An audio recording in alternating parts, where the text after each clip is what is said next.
having that one channel on? No, it's not even supposed to be possible. Yeah. You know what I mean? Like if I plug into channel 1, I shouldn't be hearing that on channel 12. You know?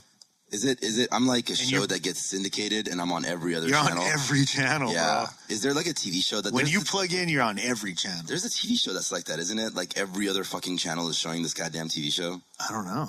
Family Guy's on a lot of TV shows. Family Guy is, yeah, like the days of the syndication don't seem too heavy anymore, huh? No, because we don't really watch TV anymore. Yeah, Friends. It's true. Friends is on MTV now. That's fucking stupid. What? Yeah. Who watches Friends on MTV? I don't know. They have to see that as like a almost a black and white. Yeah. Show, right? Yeah. I can't even wrap my brain around how... You're talking about like 15 and 16-year-olds. Someone, though, think about it. Somebody sat down in a boardroom. And came up with that. And had a meeting, and they're like, yo, this is a good idea. This is a good idea. Please don't fire me. Let's make this happen. Please don't fire me. And then like I need one of these to hit. Other people signed off on it. Yeah. And then like... Because that dude's a dick. Like that whoever did that, he's just a dick. He's like, why is he a dick? Because he's like, I'm just gonna try to make the quick buck real quick. Like, here's the easy one. Yeah, but how? What shows should we bring to MTV?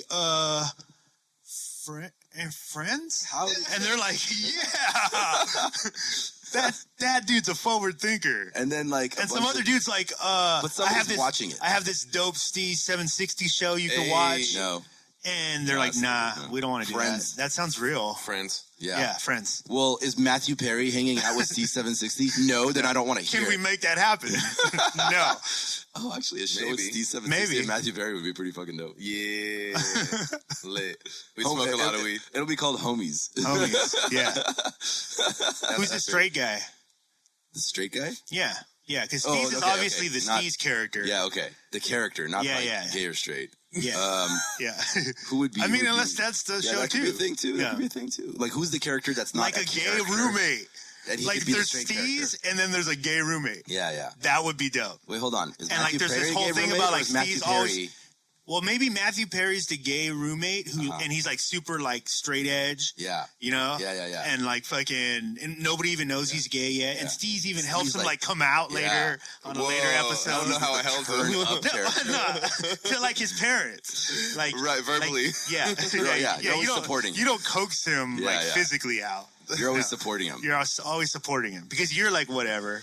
Yeah. Like, let's smoke. Let's smoke. Yeah, and he's just like, he's like, no, I can't let anybody know. So now is the dude, that's an HBO show. So the opening we just fucking wrote an HBO show right now. And the opening theme could be like Steez760 featuring the Gin Blossoms. Yeah. That'd be dope. Something really alty. Yeah. A lot of hipsters will watch that show. Don't flush. They'll be fruit.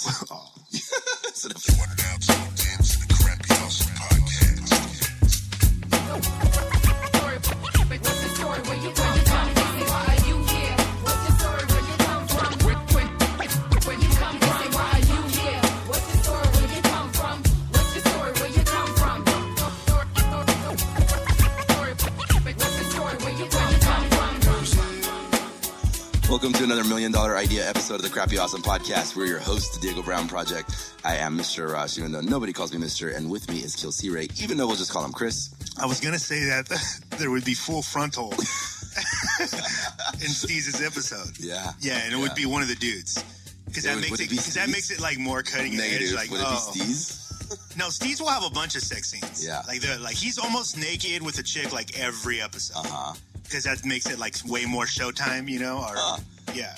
Okay. Well, have you ever seen Shameless? I'm imagining a very different show than you. Have you seen Shameless? Yeah, bits and pieces. Okay, well then you know. Like, there's a sex scene. There's at least 2 sex scenes in every. I was imagining something like Friends though, with like a laugh track. This is kind of dark. It can get dark. How did we end up in? Anyway, you know what? We're brought to you by Platform Collection. Oh, hey yo. Make sure, that's right. Make sure you go over to platformcollection.com and check out all the other amazing content that's on there. There's music videos and shows and radio, which I'm going to get to in just a second. But check out our sibling podcast while you're there. My voice is a little gone from a cold, by the way. You hear that? But it's also a little bassy from partying last night. You know what's dope? Is you've been doing radio so long. Yeah. that you apologize to your audience for my that voice. you don't sound like they're used to. I'm sorry. I'm such a fucking terrible radio host. Culture Sessions, hosted by Melathion, archive, produced by Spock Beats. Proof of Life Radio, and Status Escalate, both shows. Boom. Hosted by Kali. Yeah. That's 2 different shows, but hosted by the same person. Yeah. Do you feel like a show is getting enough attention by grouping them together? Well, here's the thing. Status Escalate and Proof of Life Radio are so different. Yeah. Like, what he's pulling off right now is pretty dope. What if they merge? I don't know how that would make it. That would be Proof weird. of Escalate. They did, instead of playing music, they just play bits and pieces of business books. Status of Life. What else we got here? Let's see. Proof of Life Radio, we got that. See, I already mixed up my order, and now my brain is gone. Life on the Road with 60 East. Orchestrated, hosted by Noah James and Lisa J. Oh, killing it. They're killing it. They started a network. They have a podcast network. What? Yeah, it's fucking awesome. God damn it, they're already trying to take over? No, they're going different direction. They got a wrestling podcast, and then there's like a women's talk podcast, which I heard is doing really, really nice. Nice. I want to tune in that one. Orchestrated Podcast Network. Yeah, beautiful. What else we got here? Live on Earth 60s, we got that already. Yeah. See, already mixed them, my whole thing. The Ghetto Blaster Podcast, hosted by Ricochet. Yeah. And really though, it's boys with Cookbook of LA Symphony. Yes. Oh, and check this out. Your list just got longer. Oh, fuck. Yeah. Get ready. Okay. Cookbook has a new show on 2Mex Hologram Radio. Right. Well, I was about to get to 2Mex Hologram Radio. Yeah, but radio is not a show. Because Proof of Life Radio is now on 2Mex Hologram Radio as well. Oh, God damn it. Okay. Yeah. So confusing. There's so much, dude. It's like it's Marvel Universe happening right now. I know. Okay, hold on. So there's 2Mex Hologram Radio that is not a podcast. This is a 24-hour radio station. Yes. It's an online radio station. The 2Mex Hologram Podcast is a show. Is a podcast. It's a podcast. A downloadable show. Yeah. Yes. And then there's 2Mex Hologram Radio, which is a 24-hour streaming radio show. Well, I'm sorry, station, which has other shows on it, including Proof of Life. Proof of Life Radio. Yes. And Cookbook's new show. Stereotypes. I'm going to make these notes after. Yeah, you are, for sure. Yeah. I just want to put them up on this because they need to be already up on this. Yeah, and the Friday Up with Kelsey Ray. The Up. Stop it. It's not called the Friday Up. You know that. The Up. It's called The Up. Okay. Which airs on Tuesday as well. But mostly on Fridays. No, just Friday and Tuesday. Okay. Okay. But the new show's on Friday. Sometimes. What? We're crazy over here. Dude, we're breaking. God damn it. We're breaking the radio, bro. Is that what we're doing? Do you understand what we're doing? Dude, look at. I'm going to tell you this. Are we just really irresponsible and smoke a lot of weed? No, bro. Maybe. But that makes us geniuses. Look. Is that what it is? This is what happens, Steez. Feel me on this. Yeah. Feel him on that. The other day, I tuned in to 2Mex Hologram Radio, right? Did you just tune in radio? And if you tune in on platform at 2mexhologram.com, you can see the songs that are being, the last 5 songs that have been played. In the last 5 songs, bro, there was a fucking Tribe Called Quest song. There was this, if you're from the West Coast, 90s, Rob One was a famous DJ who passed away in LA, and they did a 17-minute song for this dude, and it has everybody from AC Alone, 2Mex, Dilated Peoples, the who's who of underground music. That whole song played. Wow. That whole song played. Then Rick Scales. Then Reverie. Nice. Then Vel the Wonder. Then 2Mex. Wow. Where were you going to hear that at? That's ridiculous. You cannot hear that anywhere else except for on 2Mex Hologram Radio. Then on top of that, we have amazing shows. Amazing shows where, dude, they're playing interviews. There's this dude, Daddy-O from Stetsasonic. It's like a legendary hip hop group. Right. Check it out, Google it. They helped bring up AC Alone, Micah 9, a lot of the Freestyle Fellowship. Yeah. And they had just a fucking phone call, on D-Ski's show, LA to the Bay. he just had a phone call with dude and like broadcast it to everywhere. And I'm listening to it. I'm like, and this dude's dropping gems, stories of like shit that happened in the studio that you would have never ever known. Yeah. Mike and I on the East Coast and what was going on there and who he was working with. Legendary shit. Nuts. And I'm like, where would you hear? You could never hear that anywhere else. Yeah. You know what I mean? Like, that's nuts. We're breaking the radio. Yeah. That's some amazing shit. Explosion. I have been waiting, though. Like, I keep listening, and I'm waiting for them to play Will Smith, The Two of Us. Yeah. Is that coming up on rotation? Remember I told you I had talked to them? Yeah. We're still talking. That's an important song to me. Okay. All right. But they are going to play it eventually. Eventually. Okay. You sound not sure about that, but that's okay. Make sure you follow us on Instagram at Platform Collection. That is one word, all spelled out. And on Twitter at Platform Collect. No shine. With no shine. Shout out Tor Project, open source privacy platform. We've already talked too much in this intro, so trust me on that one. torproject.org. Go check that out. torproject.org. And, of course, Burner Podcast, not on this network, but that's over at burnerpodcast.com and hosted by yours truly and members of the Burning Man community. Yeah. I'll come on network. Tell them about Stitcher and iTunes. And all that. If you're listening to this on Stitcher, iTunes, TuneIn Radio, or Spreaker, go over to crappyawesome.com. You can hear every episode all the way back to episode 0. Oh, I thought you said episode 7. Settle. You spoke Spanish. Yeah, I did. Wow. I'm switching it up for the new year. I can dig it. We're totally turned up. Yeah. So, or just go over to platformcollection.com and start somewhere around 67, I think Arash said. Yeah. I keep throwing it on you just in case it's not right. I'll be like, he volunteered the information. He didn't even have to volunteer information. He could have just said I didn't. And that's some Trump shit right there. Yeah. That's good. It's 2017. Yeah. We got to get with it. Anything flies. Do whatever the fuck you want. Guys, thank you so much for supporting the show. You guys know everything's growing because of you. I forgot to mention this, and this is something that will go into your notes. Man, your notes are getting longer and longer, man. My notes are so big. Earning your work. So your huge. Notes are so big. Can't even fit my notes on my lap anymore. No. You got to sit there like with your legs spread. No, when you my have notes are curved a little to the left. Whoa.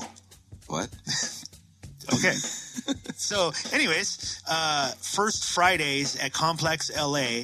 Every first Friday of the month, Platform Collection, 2MX Hologram Radio will bring you a dope live concert like the one we just had, which was amazing, dude. It was fucking amazing. Rick Scales, Born Allah, Open Mike Eagle, Pigeon John tore it down. Yeah. It was amazing. Yeah, I've heard from multiple people. Lucky I Am. Oh, dude. Yeah. It was so great. But we're going to be trying to do these really like dream concerts. Like we're gonna try to put together, like we're really thinking about who would sound good together, or what would, how would a show flow really good together, and it's always reasonable, you know what I mean? Like it's never expensive to go in there. Hell, most people are on our guest list anyways. You know what I mean? So people who are going, I think they feel like they're up on something right now, like something's about to happen with this thing. Yeah. And I feel it too. I don't want to put it into like, obviously we're not in competition with anybody, but it feels. But we are the best. No. I'm kidding. I'm definitely giving it up to like places like Low End Theory. You know what I mean? Like the early days of that kind of shit. Like you feel like that's what's happening there, because now a bunch of artists are starting to show up. Things could just happen. Like, dude, on the first one, I think I told you, Kid Frost jumps into a cypher with like fucking 2MX, like the Visionaries, like a bunch of the Visionaries, fucking Key Cool, DJing, like people are just ciphering. Like it was so dope. But I just think it's going to be a really dope thing. First Fridays, Complex LA. So just follow us on Instagram and we'll keep you updated. That's what's up. Yeah. Complex LA. Steez76d's here. Yeah. Oh, what's up? What's up? Finally. Hey. Oh. Feeling so smooth with the smoke in my head. I'm feeling so good. I'm feeling like a star. Gotta count my blessings, praises up to the Lord. I'm feeling so good. I'm feeling like I should. All the reasons I'm not dream about the world. I feel so good. It's time to make a change. Keep my head on right now. It's for better days. This life feels good. And I know it feels good. Trolley from the hood, they crushed Molly in the blind. It got the body feeling good. Probably shouldn't hit it, but she caught me with the bluff. I'm feeling better than I ever did. Every single day I wake up back and count my Benjamins. I kept it hundo from the jump and flipping hoodies out the trunk. We got the goodies and the fun. And then they pulled a Phantom us in a handlebar. Limelight living in Los Angeles. Been linking up these moves and now they mad at us. Gotta watch your back or get strapped in an ambulance. I'm feeling so good from the activists. Feeling so good from the cannabis. Feeling so good, I'ma channel this energy. Feeling so good, I'ma get about this hood, cause I'm feeling so good. Feeling like the man, feeling so smooth with this mic in my hand. I'm feeling so good. I'm feeling like a star. Gotta count my blessings, praises out to the Lord. I'm feeling so good. I'm feeling like I should. Got every reason to get up out the hood. I'm feeling so good. It's time to make a change. Keep my head around. I'm myself for better days. This how it feels good. I'm feeling G-O-double-D. Smoking some bomb OG in the CPT. That's how I play. Hit the bone, go roll a J. Cause this type of shit happens every day. So hey, take a puff and pass it on. But don't hold a smoke too long, cause it's strong. I ain't lying, this shit bomb for real. My nigga came through with a bag of some kill. Now how I feel, like a brand new nigga. House filled with girls and a whole lot of liquor. The music, the chicks, the weed and all. Your boy VIP'd up, having a ball. Yes, yes, y'all. Party over there, you see the hands and a whole lot of smoke in the air. Yes, yes, y'all. Party right here, I got a pocket full of money, sporting brand new gear. Feeling so good. I'm feeling like the man, feeling so smooth with this mic in my hand. I'm feeling so good. I'm feeling like a star. Gotta count my blessings. Man, What's up, dude? super stoned. Yeah? Yeah, Are you in a good place? I am in a good place. I'm actually stoked on this patio My patio. in the breeze. Yeah. Yeah, Casa de Crap. Yeah. I'm glad we set up inside. It might have gotten a little chilly out there. Yeah, Yeah. it's a cold world. Cold world, man. We're at it's because when we're recording Burner Podcast over here, Yeah. I say come to the studio. Oh. And then the guest shows up and they're like, oh, it's a studio apartment. Yeah. It's not the studio. But it is. But it is, yeah, I'm not lying. Yeah. It is the studio. Casa de Crap. Casa de Crap. Yeah. I like that. I like it. Yo, dude. We haven't seen you in a minute. We haven't up, seen guys? you in I a know. minute, bro. I know. You've grown up right in front of our eyes, dude. Damn. Like a Disney kid. You know what I mean? Like, you're just fucking, you went from this nice little kid to like, damn, this dude is fucking killing it right now. Thanks, bro. I appreciate it. Yo, He's like the San Diego hip hop Justin Timberlake. yeah, what? Damn, hey. He blew up.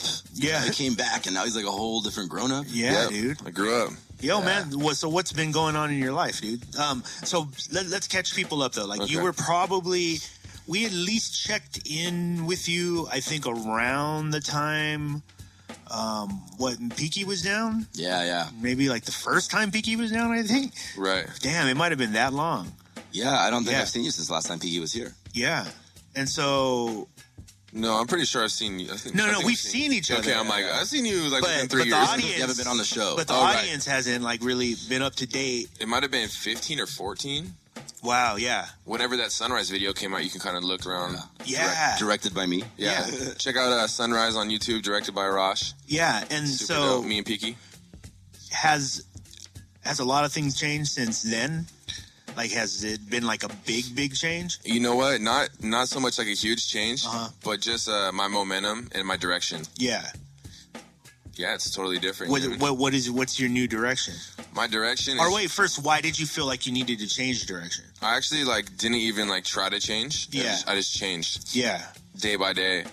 And basically I'm just like trying to have more purpose. Yeah. In a sense, just be, not that I am so much, but just being super critical, you know what I mean? Yeah. Like killing my ego, Yeah. just making smarter, long-term decisions, just being more consistent, you know what I mean? Just self-improvement, you know? Yeah. Self-love. Yeah. You know what I mean? Like, basically just trying to like find love for myself again, you know what I mean? And in all aspects of life, you know what I mean? What is that? Because obviously, dude, like, you know, I mean, you're surrounded by a lot of people who are filled with love. Like, you know what I mean? Like, you tend to keep those kind of people around you. But how do you? But in that, you know it's a rarity. Like, you know, like people who are about the things you're talking about right now. Like for most people, it's an extra chore in the day if I have to meditate or if I have to like just think positive. Yeah. You know what I mean? Like I know people who literally like feel like it's a chore. Like, oh, come on, man, with that positive shit. Yeah. You know what I mean? Which is so. What got you to even thinking like that? And I know you've always kind of, as long as I've known you, you've always been asking questions. You know what I mean? Like that's kind of the journey you've been on. But why though? You know what I mean? Like how do you even get there? You know, I think it has something to do with like pretty much just waking up, doing the same routine every day. You think about like what you're doing right now and what you're going to be doing. And, you know, I wanted things. I wanted to get better in my job. I want to get a better spot. You know, I want to get further in school. I want to get in better health, like better shape. Yeah. I wanted all these different things, and I didn't have like a plan of action to do them. Yeah. I was just kind of like taking like a chill, smoky day and just like letting it just fizzle away. And then those days started stacking up. And although I'm grinding, you know what I mean? Yeah. I'm just talking about there's more I could do. I know how much I could do for myself and what I could do in general. And you weren't doing that. And I'm not even close to my capacity of what I'm capable of doing. Yeah. But at least I'm aware now. Basically, I woke up. You know what I mean? I woke straight up. Yeah. You know what I mean? I'm just like woke. I'll say the last time we saw you actually I remember, I have a memory of you like making a very specific decision that certain things weren't working and you were switching lanes. Right. If that's the best way to describe it. And I don't remember, we didn't get the details of it. Okay. I just remember very specifically saying like, this isn't working. Right. I think like you left Facebook. Right, yeah. You did like a few different things. You're like, I'm changing this. It was very project managed. Yeah. And I guess like if you could share some of that story of what was going on. Yeah, pretty much just, you know, trying to do music in the city that you grew up in is crazy. You know what I mean? You see people every day at the market, laundry spot, you know, fast food or wherever you see people and they see you. Yeah. They see what you're doing online. They're not doing it, but they can have an opinion about it. Yeah. And someone like me who like values my art, you know, I would die for my art in a sense, you know what I mean? Yeah. And for someone to have an opinion or have some sort of perception on it in my hometown, it's not that like I don't want to brush shoulders with these people, but I'm on a different level, you know what I mean? And it's not with money or fame or anything like that. It's just my mindset, you know what I mean? I'm awoke. I don't want to be surrounded with more or less ignorant people. That was an ignorant word. No, but basically what I'm getting to is basically I have this path that I'm on now of just my path. You know what I mean? It's a lot of things. But if these people aren't on my path, then I'm not going out of my way at all by any means to accommodate people. I've done that my whole life. I've been used, you know? Yeah. I had one friend I used to buy fast food for all the time. It made me happy buying him food because he didn't have money and he was hungry. I shared a meal with him, you know what I mean? That made me happy. But after years and years and years and years... You're enabling him. I am. And the friendship ended fizzling out because, he ended up turning into a drug addict and like bad crystal, meth, crack, all that. Turning into a weirdo and just, you know... And wow, it wasn't even me, and that's what I'm thinking. I was like, wow, this person just used, and then I was thinking to myself, like, I'm done using people. You know what I mean? Like, and that's being critical again. Like, I don't use people, but if I ever did or ever thought about it or using people as step stools, it's like I'm basically killing my ego. That's what's changing. I wanted to do that when I talked with you guys last, and I knew I wanted to do it because, well. It kind of started with the music being so successful at first, you know? Yeah. It kind of ramped up fast for me. I played shows with 2,000 people at the Absol World Beat Center. Yeah. The video footage was insane, still online. Like, it was moving and buzzing. People were feeling it. And I was young and I just started. Man, I had no idea how much I didn't know about hip-hop, rap, the culture, and just business in general. I had no idea. I just came in this totally blind, and that's kind of what I said before. I just did it because it was fun to me. It was a reading thing. Yeah. So, you know, basically where I'm at is I just have this new direction, and since you guys see me, I've just been trying to I'm still on my path, you know what I mean? I'm just trying to figure out me, and as I'm getting older, I'm just taking steps to do it, and I'm just happier in general. Yeah, I mean, we've spoken to so many people that have that experience. Little by little, the people that aren't aligned with the way that you're moving forward, they just kind of fizzle away. Yeah. And it's always interesting because some quietly, some not. Right. Because people always hear these stories, and like I feel like it sounds dickish when you're hearing it and you haven't actually had that experience. Yes. You're like, what? You're just dropping your friends, dropping your homies. Like it doesn't work that way. Like little by little, you just kind of stop seeing each other. No, I had the conscious thought of like when you were talking right now, how like I had the conscious thought because I knew exactly what he was talking about, and I know also. I've shared the feelings of like people not understanding that because it can feel jolting to people. Like, what? Oh, he doesn't give a fuck about me? Like, that's not what he's saying. He's saying I have something to do right now. Yeah. There's something that I'm going from this point to that point. And right now that's all I'm concentrating on. You know what I mean? And when we get there, we're going to the next one.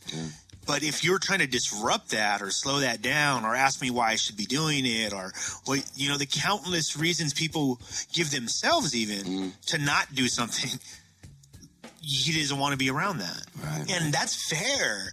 You know what I mean? Like, that's really fair. Like, you should be able to say, like, no, like, I have two friends and they love to fight each other all the time. I don't want to fight. Well, you're a bad friend.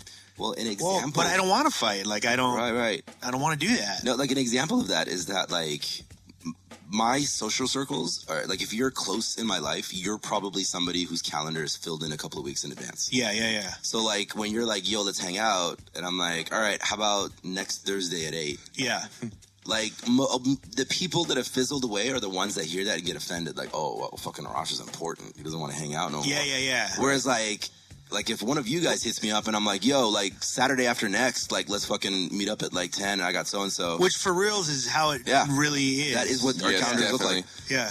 Nobody in this room would blink an eye and be like, perfect. Like, or you'd be like, yo, you know what? Saturday doesn't work. How about Sunday after that? Yeah. At 8, I'm like, all right, that dude, works. you know what? I'm shooting this thing. Yeah. Like, yo, why don't you swing by the shoot and then like you can But help nobody me. takes it personal because it's like, because it's weird if you don't. Yeah. Like if You you're don't like have anything not going doing on? something, Right. like you're like if you're just calling around, like you're like, what the fuck? Think about. I can't think of the last time. I mean, it's very rare that happens. Where like I even have friends in my life now that hit me up. They're like, "Yo, you free tonight?"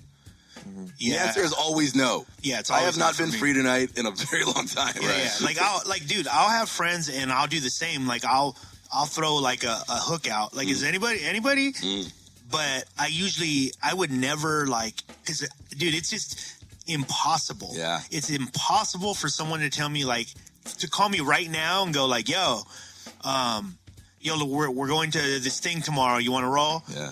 Yo, we're gonna go day drink at Fiesta Island all day tomorrow. You want? Yeah. Oh no, dude. If I'm planning an all day partying, that's been planned a month and a half in advance. Yeah. Because I planned a bunch of shit around it. I have to plan that shit. Yeah. But dropping everything to the side and like going and day drink all day at Fiesta Island, it's probably not gonna happen. But inevitably, it gets people. There are people who just simply don't.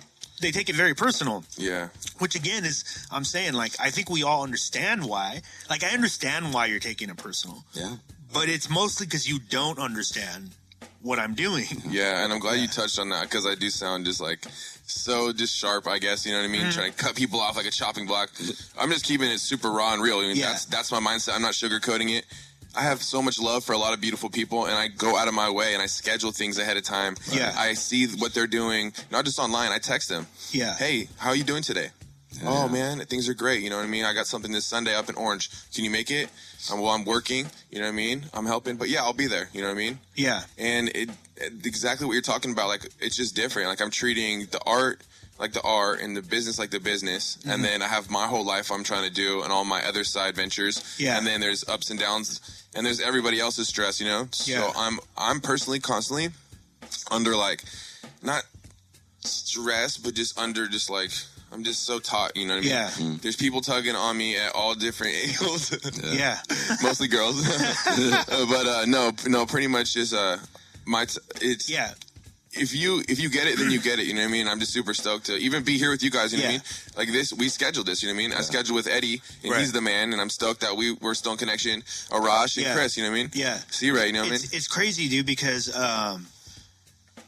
man, dude, it's interesting. Like, again, this has happened so many times on this show. Like, I was literally having conversations about this shit last night with like 2Mex and Lucky I Am, and they were saying like, yeah, it's weird that people will get very hurt, You know what I mean? Like when they don't understand like the art that you're doing. Yeah. Which is, as from an artist, like, right, like being a great artist is one thing. It's putting whatever's in your head exactly the way it looks for other people. And the best artists do that really well. That's just it. There is no other thing to it. That's what it is. And when people are critical of that for you, right? Yeah. It's a learning process to not take that personal. Yeah. You know what I mean? Like everybody takes it personal at first, you know? Well, here's the interesting paradox on that too, because like as an artist, like you can't shut it off. No. You can't shut it off. Like in my early 20s when I was in my darker places, like more suicidal, more like, emo. Yeah. I literally had nights where I cried and I was like, I wish like this curse would just leave. Yeah. I wish I didn't feel like I need to create, like I wish I could just shut it off and be normal. Yeah. And what's funny is that the person, and I know we can all agree on this, the person that we are when we're creating is when we're at our best. Yeah. So the friends that we have want to hang out with us even more because we're even more interesting and excited and happy about life and more fun to be around. Right. You just enjoy being around us more. Yeah, because you're constantly working on being happy. Yeah. So being around people like that is attractive. Yeah. And then what ends up happening is everybody wants a piece of that a little bit in their own way. You know what I mean? And then the more successful you get on a business standpoint, you start to show value. You know what I mean? So people have ideas for you. Like if you have a t-shirt brand, like, yo, Arash, it would be dope if you could wear this t-shirt. Yeah. You know what? We should do something to get you, dude. You know how many times I hear we should do something? Yeah.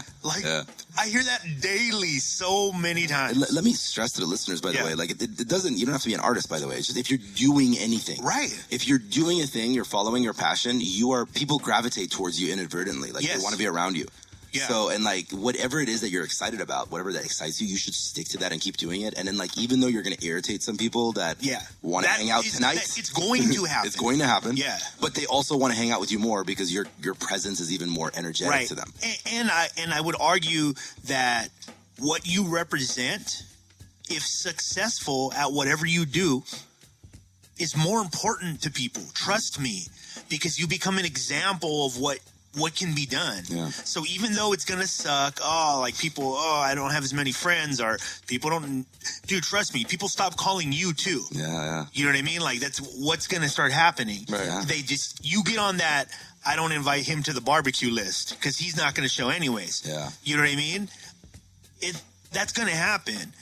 But it is more important for you to be happy in a real way, and serve as an example for other people to see that it can be done. You know what I mean? Before you know it, the people that are hitting you up about the barbecue are the ones that are more like you, that are planning that barbecue 3 weeks in advance. Rather than just like tomorrow. And what also happens, and I know you've experienced this, is the people that may have had issue with you at first start to see whatever you're doing look like it's working. Yeah. And then they kind of awaken to like, hey man, wow, I want to be happy, and we're friends, and maybe you could show me how to be happy. Word. And by the way, the answer should be yes. Like, yeah, why not? Like, show, because everybody doesn't comprehend everything at the same time. There is no like right time.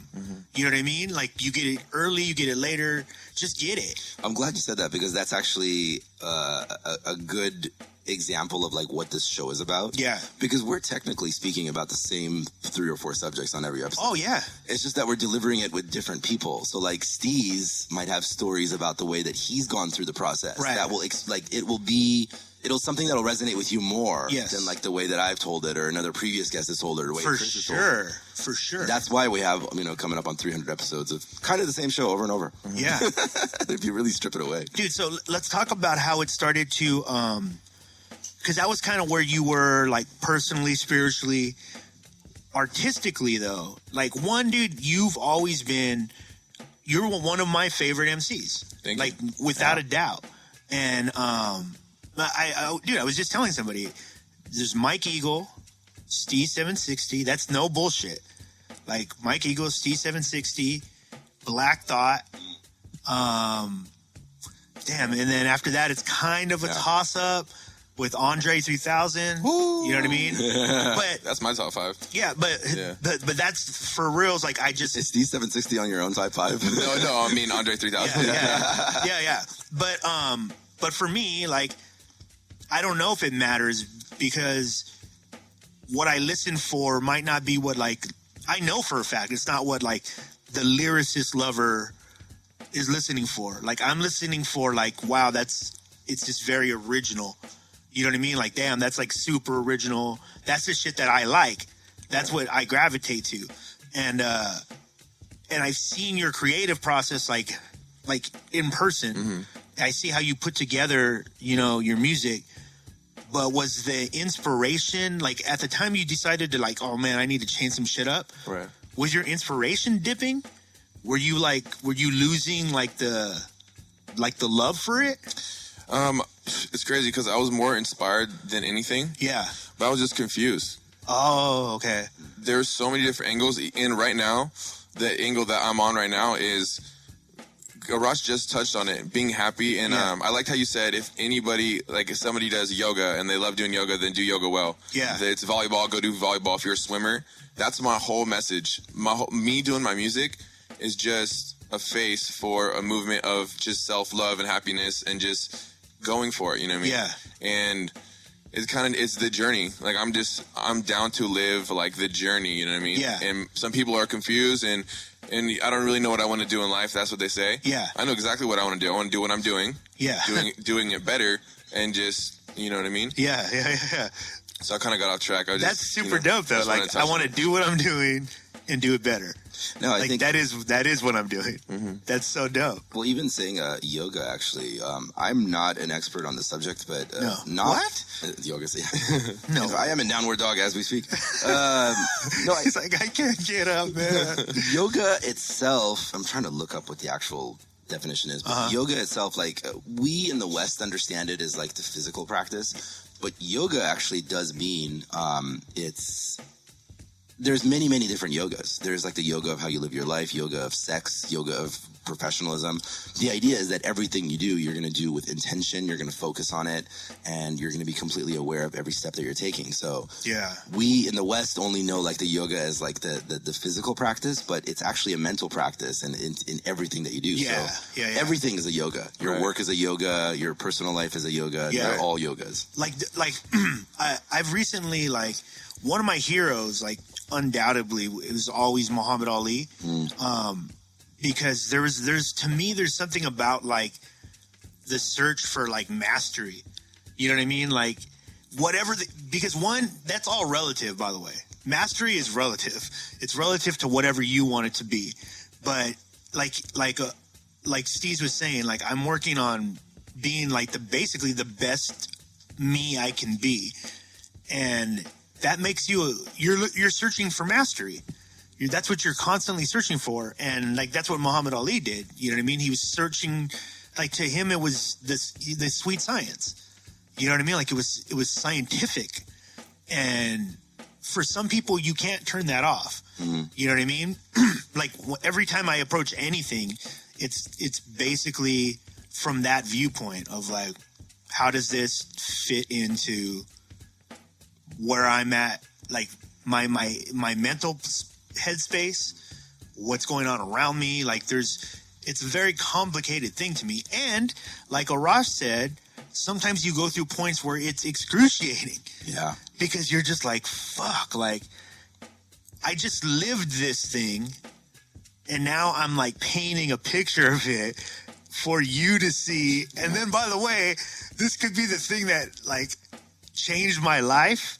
And I put it on YouTube, and you're like, fuck that thing. Yeah. You're like, that thing is garbage. Yeah. Mm-hmm.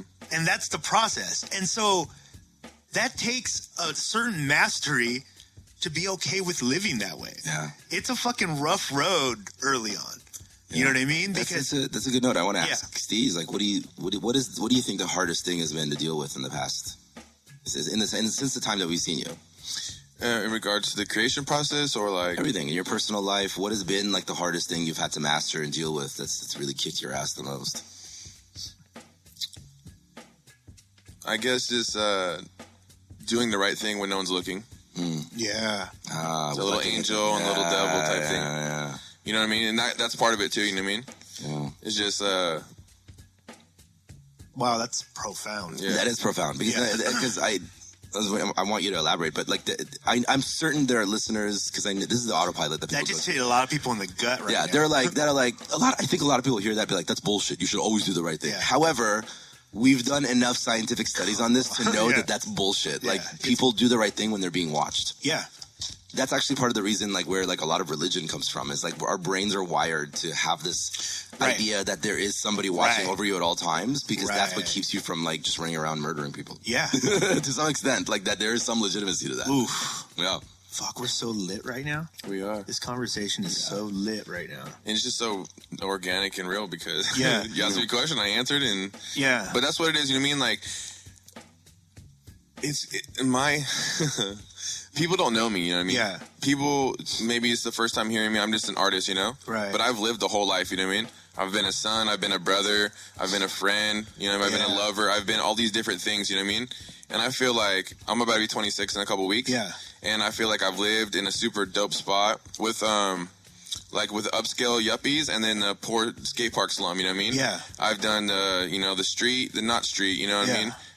Professional, all the way to amateur. Like rich, poor, like where we live is so dynamic that it's like literally shaped me. I would be a different person if I lived somewhere else. You know what I mean? Tell people where that is. San Diego. I live in North County. North County, San Diego. 760. So my name's Steez76d. What's the 760? What's the actual area? Like Oceanside, Carlsbad. Yeah. Oceanside. Yep. So for people who don't know that, it's like the northwest of San Diego County, right? But yeah, dude, that is Oceanside. Like actually, like from Oceanside to Escondido, which is going from west to east, right? This area of North County. People, I think, are starting to get woken up to this. I know people in LA who are getting woken up to this. So woke. Yeah. Woke. Woke. That hashtag woke. There is something weird going on up there. Like musically, you know what I mean? Like there's like there's this culture that's kind of being cultivated, and it's early, so it's young. So there's mistakes getting made because it's young. You know what I mean? But people are also like rising out of there. You know, you're starting to see certain people like, oh, okay, they're not just North County dudes anymore. Now they're on the coast. People know them as like that West Coast dude, and you know, and it's just graduated levels. You know, and I think with you, like one of the things that happened was timing was perfect. And for people who don't know, it wasn't like that was planned. That was very organic. It was like you said, when you got in, you didn't even really know because we've talked about this. Like you didn't know like the purpose of even planning. Like you were making dope shit. Like you're like, let's make dope shit. And that's what caught on. Was that people were like, yo, this is some organic. Because, dude, I keep using that word, and I know some people think that's cliche, but that's what your shit sounded like. Like, that was the best way. It sounded like fruit. You know what I mean? Like, you understand what I'm saying? Like, no, yeah, and my influences is crazy because I wasn't exposed to the music that I'm making. Yeah. I didn't grow up on hip-hop. That's what I told you guys before. I'm sad. Yeah. You know, but I just didn't. That's just what it was, you know what I mean? So I heard the radio, I heard the random Eminem tracks, I heard some random stuff, you know? Yeah. But, I mean, I played baseball every day, you know what I mean? Yeah. Every season for 17 years. Yeah. That's what I did. That was the path you were. I was playing, hitting cages and doing tee work and doing running drills and everything. Like, that's what my life was. Yeah. I had, you know what I mean? You were an amateur athlete. Right. I just, you know what I mean? Yeah. So much that, I mean, I actually played a game at Petco Park. Yeah. You know, with my high school team. Yeah. Played on the field. I did camps for Cal State Long Beach, you know what I mean? Yeah. For like D1, like looking for placement to go to college, you know what I mean? And, academically, it didn't work out, and financially, you know what I mean? Like, if I applied myself, I could have done it. Yeah. But that's not what I wanted at all. Yeah. Not yet, you know what I mean? Not until my plans are ran out, because now I have an associate's. Yeah. And now I could just go to school whenever I want and get a bachelor's. Yeah.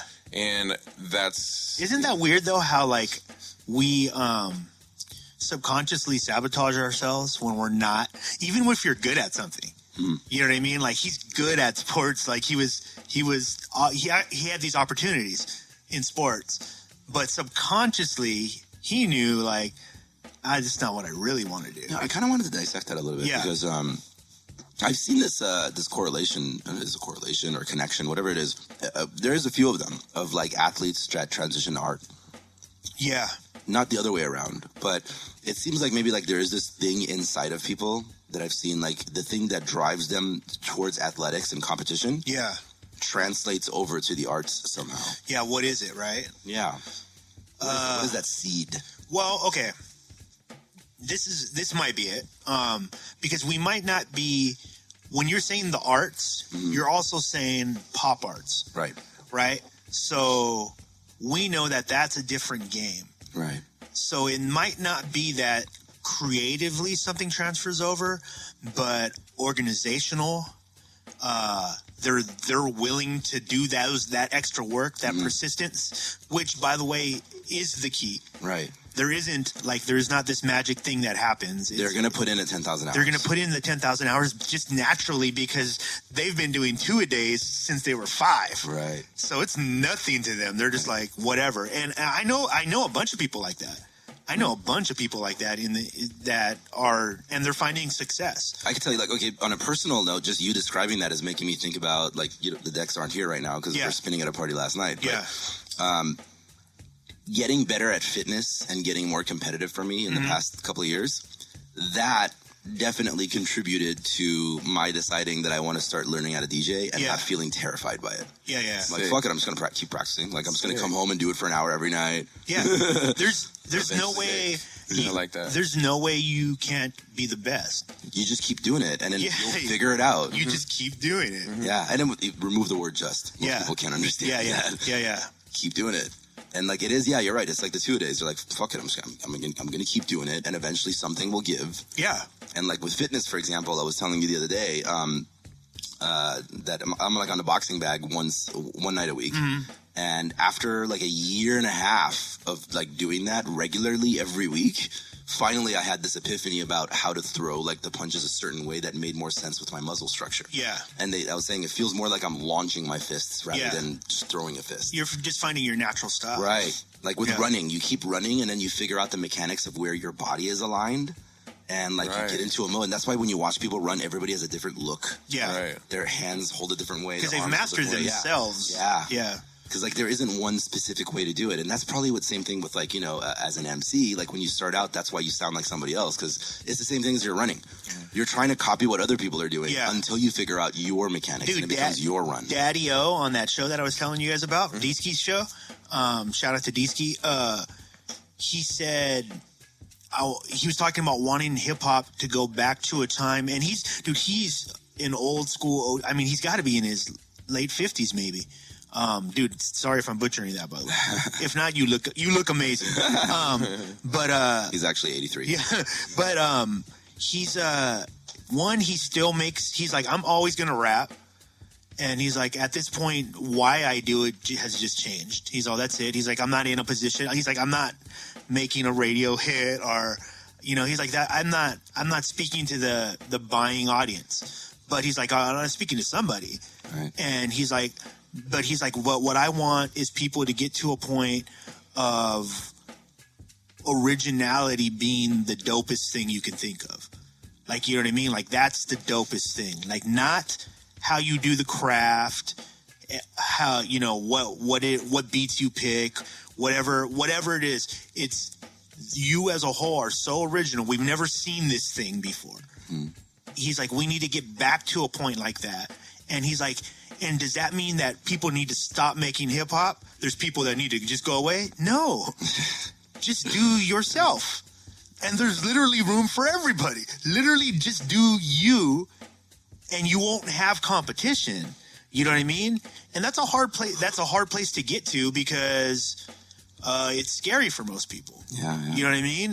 And you going through your that process, Steez, of like trying to find who you are, was it like I asked, like, it wasn't affecting you artistically? So were you like just consistently recording? Were you in the studio? Like, what was happening musically? Well, what was happening was I was figuring out my pattern, what my cycle is, how I'm actually going to, you know, create in a manner that gets me to the next level. Yeah. And that is a process of songwriting skill, you know, then getting it properly recorded, mixed, and mastered, and properly promoted. I'm just thinking about how the wheels are turning, you know what I mean? Yeah. All the components. All the components. A spending cash habit, crossed out with a drinking problem. Got my pockets looking leaner, like a sleeper's my demeanor. Summoned to the course for a subpoena. Course they wanna judge me, never even met me. Heard they wanna fuck me. In the mirror I'm seeing something ugly, don't know what it is, but I'm caught up on some shit and it's gonna bug me. Said I couldn't do it, so I went and did it. I ain't stopping till I'm finished. Even when I cross the finish, I'ma go. Cause I gotta push the limits. While you talk about my business, I be working twice as hard, finessing interest. I'm talking money that makes itself. Forever young, been working on my health while I'm building my wealth. Cause no one gets it, I ain't like the rest. 99% of the time I'm grinding like my life depends. Wake up early, get this money, then I'm off the bed. Room is cloudy, oh so loudy, I need some oxygen. No more living in the dark, I let the light come in. Fuck a Vicodin, I'm trying to take a hit of life again. They try to hold you down to let it phase you. Told me that I couldn't, but I came through. Mad because I made moves, now I'm sipping heavy at the day pool. Now I'm sipping heavy at the day pool.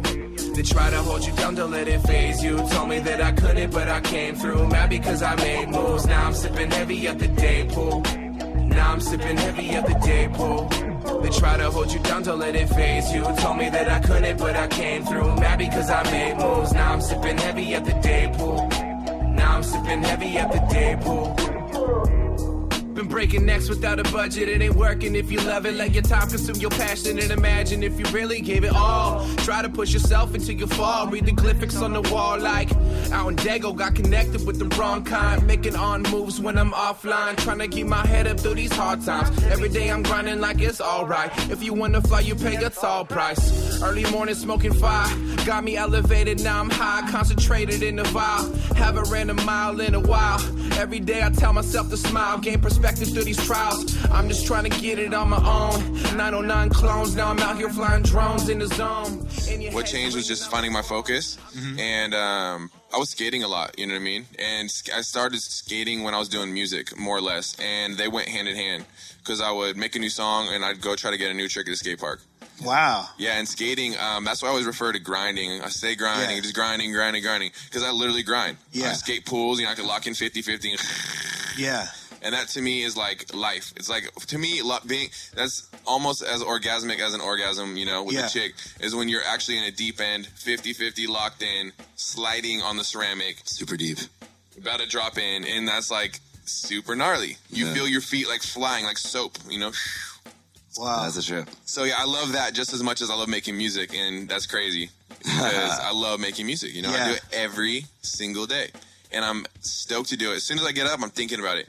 As soon as I'm at work, I'm thinking about what I'm going to do when I'm off. It's nonstop on my mind. Like, it's just what my life is. That's what it is right now. So what changed? Because you were talking earlier about my purpose changed in what I was trying to get to. Like, what was it, and now what is it? Right. Before, like I said, I didn't have the direction, so I was making this music because it was fun. Yeah. But then after I realized that, it was fun. This is fun. I was just doing it to do it because that's what I've been doing. Yeah. And I felt pressure to like make music in a sense that I'm supposed to be making because I've been making music. Yeah. So I went through a phase of just making music, and I'm not gonna say it's dumb music, you know, but it's like, you know, compared to what I'm writing now and what I'm about to release right now, there's just so much more meaning and purpose. Like, I want someone to listen to my song, not only connect and relate, but want to go inspire others to do.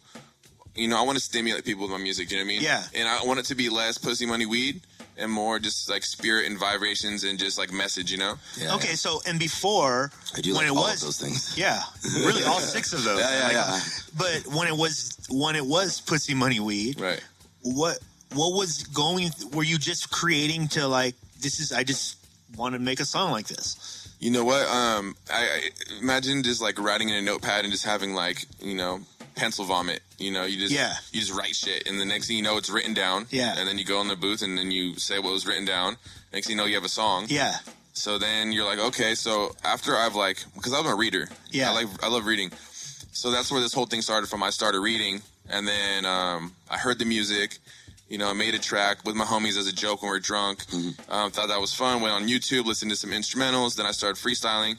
And to this day, people tell me my freestyles are better than my recorded songs. And that's crazy because I polish my recorded songs. Yeah. But I'm just reading. You know, I have this weird, like almost like a projector in my head. I can just see in front of things. You know. Yeah. That's dope. It's crazy. I can go for a long time. Wait, because I want to talk to you about the freestyling thing in a minute. Okay. But okay, so you're starting to like create this new feeling, but you were coming from a place where, to me, when I saw it, like I saw the music you were putting out, and I was like, oh, I had conversations with people on this real shit. Like I was like, I think he's just having fun. Like I feel like he's just having, like, I know him. Yeah. You know what I mean? Like that's him having fun. And it's weird that I remember that time, there was like this little uproar of like, but you should be making this. Right. And that's such a weird thing to like put on somebody. Yeah. You know what I mean? Like it's a weird thing to feel empowered to demand that, you know? And it's a natural part of, that's what fans, you know, many fans feel that.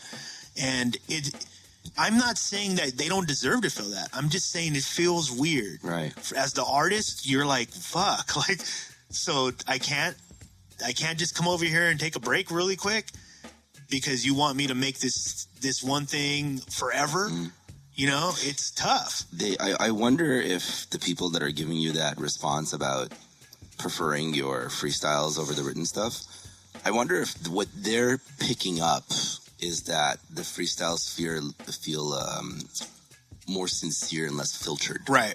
I wonder if that's what's resonating with them. Yes, definitely. I think so. Yeah, because I can tell you, like, personally, I love your freestyles, but like, I prefer a finished song. I respect an artist who's going to sit there and give me a beginning, middle, and end. Because that's what gets you off. Yeah, that does it for me. But yeah, I could totally see, like, I've done that. Like, you'll see like a YouTube video of like somebody just like standing there in front of their phone camera, and it's got like 70,000 views, and then like a music video that we poured blood, sweat, and tears into only has 5. Yeah. Dude, like I was talking to Rick Scales the other day, and he was like, "You guys, we all know Rick is high energy Rick, most of the time." And he's talking to me about like a song, and he's literally quoting like 2-3 verses, like he's just spitting them off his head. And there are other people's songs, right? He's just like, yo, and then this dude, can you believe this dude said blah, blah, blah, blah, blah, and he raps the whole rap. I know he's done it to you. Right. And I'm just sitting there and I'm like, oh, like, that's what gets him off. Like, literally, that is the only thing that he's listening for. Right. You know what I mean? Like, he likes to hear the words. Yeah. Like, that's his thing. And it's reflective in the music that he makes. But that thing that gets you off is so diverse for everybody. Right. You know what I mean? Like, it's crazy. Like, if you are one of those people who are sitting in front of your YouTube right now thinking about, I need to make an opinion on this, I assure you don't. You don't. You could. You're right. But like, if what you think is happening with that opinion isn't happening, like, because it literally is just yours. And it's valid, and all of that's great. But if you're like, everyone needs to think like me, you wouldn't even be, if that's what happened, you wouldn't even be doing what you're doing right now, because there wouldn't be anything to comment on. That's actually got to be a contributing factor to depression. Absolutely. The feeling that everybody, because if you're... It absolutely is. Because here's the logical leap that I'm making in my head, and tell me if this makes sense. If I felt like everybody needs to think like me, then what that means is that I think most people are boring. Right. And I know that the thought that most people are boring or most people are stupid is a direct characteristic of depression. Right. So, but the fact that I'm surrounded by people that think differently about things, but I still find them interesting and I want to be around them, I would think that's it's not that's pretty much spot on. You know, I've done a lot of research on this. But it's not just I find them boring.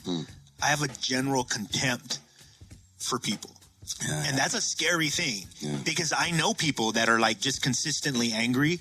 Right. And they have a general contempt for people, and it's not because they're evil.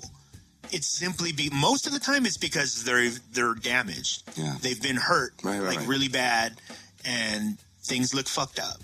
You know what I mean? But that's what it more is. It's worse than just boring. You know what I mean? Everything's boring to me. Yeah. You know what I mean? These people I have contempt for. That's a weird thing. And that definitely leads to depression because you feel alone. You feel not connected to people. Yeah, well, one, you're only losing. Yeah. You've set yourself up to only lose. Like, if you're like, I have to have an opinion on everybody, you're going to lose all the time. You're always going to lose. And before you know it, you're looking for it. You're like, people are talking and you're waiting for them to tell you some shit that you're going to have contempt for. Yeah. Like, this is, oh God, you're so full of shit. Yeah. Yeah. Like the person who complains about being at parties and they're always at the party. Right. Yeah. Yeah. Oh, that's sad.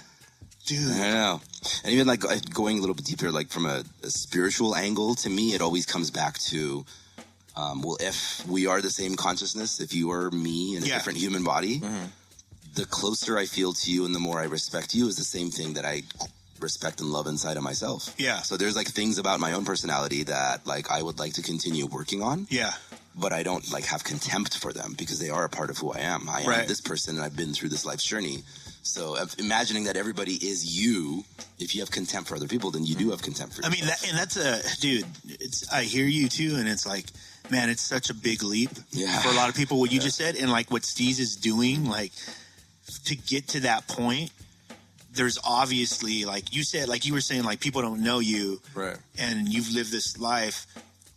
To me, it's obvious. You know what I mean? Like you don't get this complex of a person unless they've seen things. You know what I mean? And so they've had to have a lot of reflective time. Seen some shit, man. Reflective time is by nature the most painful because you're literally taking apart every decision you're making. Right.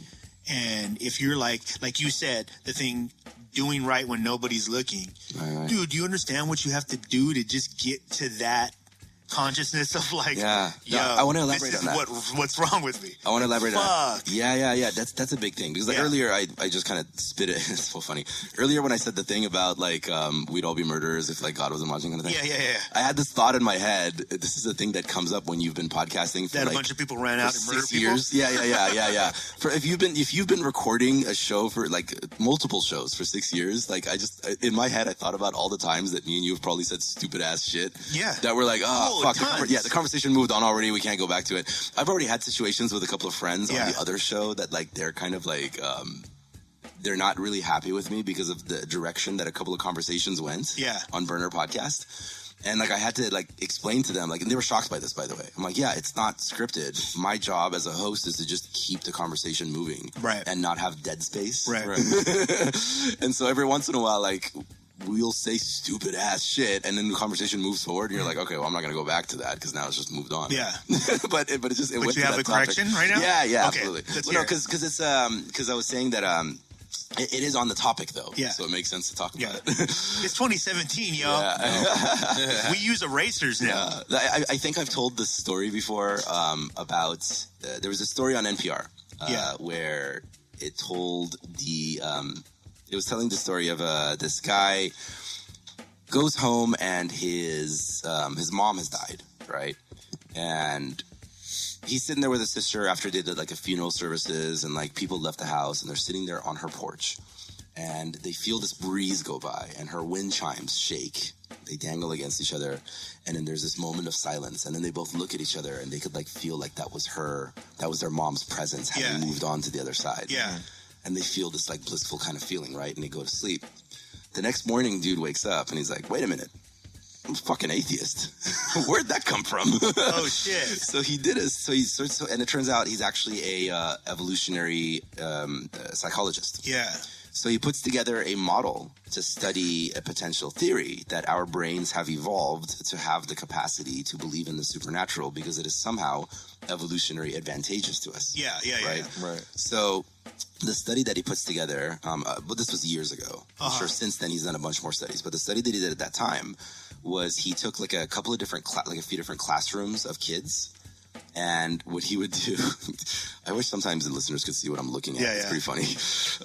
So what he would do is he like get like in one classroom, tell them that there's a fairy godmother watching their every move, and then tell the other classroom that nobody's watching their move. And then he played like games where like they had candy and like they had to like trade candy with each other and shit like that.